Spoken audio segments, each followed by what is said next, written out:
इस समय पूरी दुनिया में ट्रंप का पावर चल रहा है, लेकिन अब पीएम मोदी ट्रंप से मिलेंगे। ऐसे में किस डील पर बनेगी सहमति, जानेंगे इसे।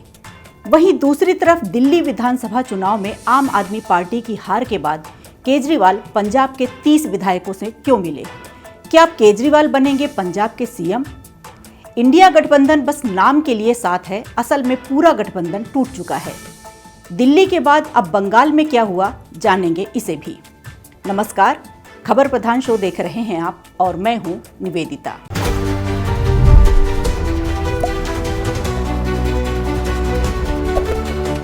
प्रधानमंत्री नरेंद्र मोदी फ्रांस में अपने कार्यक्रमों के बाद 12 और 13 फरवरी को अमेरिका के दौरे पर रहेंगे। इस दौरान पीएम मोदी अमेरिका के राष्ट्रपति डोनाल्ड ट्रंप से मुलाकात भी करेंगे। दरअसल भारत के प्रधानमंत्री का ये दौरा अपने आप में काफी ज्यादा महत्वपूर्ण है, क्योंकि बीते दिनों में ट्रंप ने कई ऐसे फैसले लिए हैं जिनका असर भारत में डायरेक्टली या इनडायरेक्टली देखने को मिला है। इतना ही नहीं, बल्कि ट्रंप ने भारत से ट्रेड और इमिग्रेशन के मुद्दे पर कई बड़े बयान दिए हैं, जिनके काफी हद तक गहरे मायने भी हैं। आपको बता दें कि पीएम मोदी का ये फ्रांस में अब तक का 7वां दौरा है। इस दौरे में पीएम राफेल से लेकर कई बड़ी डील पर बात करेंगे। माना जा रहा है कि भारत और भी ज्यादा राफेल अब खरीदेगा, जिससे उसकी सुरक्षा जमीन के साथ साथ हवा में भी मजबूत रहेगी। लेकिन सबसे बड़ा सवाल यह है कि अमेरिका के दौरे पर क्या होगा, पीएम मोदी का एजेंडा। आपको बता दें कि पीएम मोदी ट्रंप से मिलने वाले भारत के तीसरे नेता होंगे। इससे पहले इजराइल के प्रधानमंत्री बेंजामिन नेतन्याहू और जापान के शिगेरू इशिबा का ट्रंप ने व्हाइट हाउस में स्वागत किया था।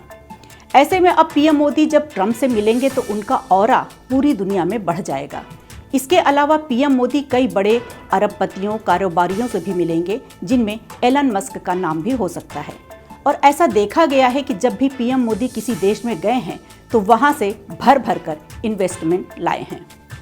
माना जा रहा है कि इस दौरे पर भारत इस दौरान दोनों देशों के बीच टेस्ला, स्टारलिंक और अन्य कंपनियों के कारोबार को भारत में लाने पर बात हो सकती है। ट्रंप और मोदी की मुलाकात के दौरान बांग्लादेश की मोहम्मद यूनुस की सरकार और कई क्षेत्रों में अमेरिकी हितों को लेकर भी चर्चा कर सकते हैं।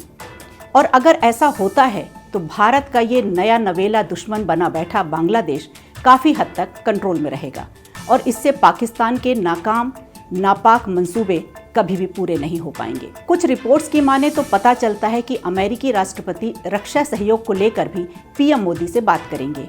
जहां पीएम मोदी इस मुलाकात में अमेरिका से हैवी वॉर व्हीकल और फाइटर जेट्स के इंजन को खरीदने का समझौता फाइनल करेंगे, तो वहीं ट्रंप उन्हें ज़्यादा से ज़्यादा अमेरिकी रक्षा सामग्री खरीदने के लिए कहेंगे। आपको बता दें कि ट्रंप ने पिछले महीने ही भारत से ज़्यादा अमेरिकी सुरक्षा उपकरण खरीदने के लिए कहा था। दरअसल इस डील के जरिए ट्रंप व्यापार में संतुलन बनाना चाहते हैं।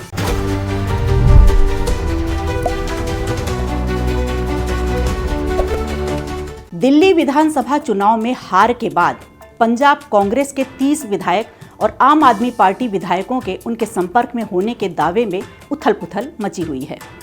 इस बीच आम आदमी पार्टी के संयोजक अरविंद केजरीवाल ने सबको एकजुट रखने के लिए पंजाब के पार्टी विधायकों से मीटिंग की है। आपको बता दें कि दिल्ली के पंजाब सीएम के कपूरथला हाउस में हुई ये मीटिंग करीब आधे घंटे तक चली। मीटिंग में दिल्ली चुनाव को लेकर अरविंद केजरीवाल ने कहा, हमने दिल्ली में मजबूती से लड़ाई लड़ी है, लेकिन पैसा, बेईमानी और गुंडागर्दी से कोई जीत भी गया तो अपने आप को कमजोर नहीं समझना है। हमें और मजबूत होकर अगला इलेक्शन लड़ना है। दरअसल केजरीवाल ने विधायकों को एकजुट रहकर 2027 के पंजाब विधानसभा चुनावों को ध्यान में रखकर काम करने को कहा है। इसी मौके पर पंजाब सीएम भगवंत मान ने कहा कि हम पंजाब को ऐसा मॉडल स्टेट बनाकर देंगे जिसे पूरा देश देखेगा। वहीं वित्त मंत्री हरपाल चीमा ने कहा कि दिल्ली और पंजाब सरकार के बीच जो नॉलेज शेयरिंग एग्रीमेंट हुआ था, वो एग्रीमेंट अभी भी जारी रहेगा। लेकिन अब सवाल ये उठता है कि क्या केजरीवाल ने कहीं इस मीटिंग के वक्त कुछ बड़ा प्लान तो नहीं बनाया, क्योंकि ऐसा माना जा रहा था कि दिल्ली हारने के बाद अब केजरीवाल पंजाब के सीएम बनने की फिराक में हैं। अब ऐसे में कुछ भी हो सकता है, क्योंकि केजरीवाल राजनीति में कुछ भी कर गुजरते हैं।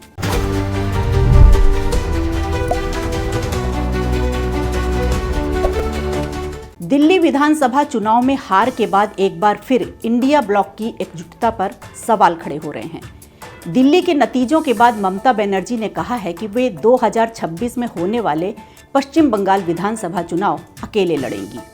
इस पर शिवसेना उद्धव गुट के राज्यसभा सांसद संजय राउत ने दिल्ली में कहा कि पश्चिम बंगाल की मुख्यमंत्री और टीएमसी प्रमुख ममता बनर्जी की पार्टी राज्य में विधानसभा और लोकसभा चुनाव हमेशा अकेले लड़ती आ रही हैं। लेकिन मेरा मानना है कि ममता बनर्जी ने पश्चिम बंगाल में इंडिया गठबंधन से नाता तोड़ लिया है। हालांकि केंद्र में वे गठबंधन का हिस्सा हैं, इस नाते उन्हें कांग्रेस पार्टी से एक बार जरूर बात करना चाहिए। कांग्रेस गठबंधन का सबसे बड़ा दल है। दिल्ली चुनाव में हार के बाद केजरीवाल ने पंजाब के मुख्यमंत्रियों, मंत्रियों और विधायकों की बैठक को लेकर भी राउत का बड़ा बयान आया है, जिसमें उन्होंने कहा है कि दिल्ली आम आदमी पार्टी का मुख्यालय है, पार्टी की पूरी गतिविधि यहीं से चलती है, इसलिए दिल्ली में बैठक करने पर सवाल नहीं करना चाहिए। यानी इस पूरे घटनाक्रम से समझ में आता है कि इंडिया गठबंधन अंदर से पूरी तरह खोखला हो चुका है, लेकिन कहीं ना कहीं इंडिया गठबंधन बाहरी रूप से अपने आप को मजबूत दिखाने की कोशिश कर रहा है। वीडियो अच्छा लगा हो तो लाइक कीजिए, शेयर कीजिए और कमेंट बॉक्स में हमें ज़रूर बताइए।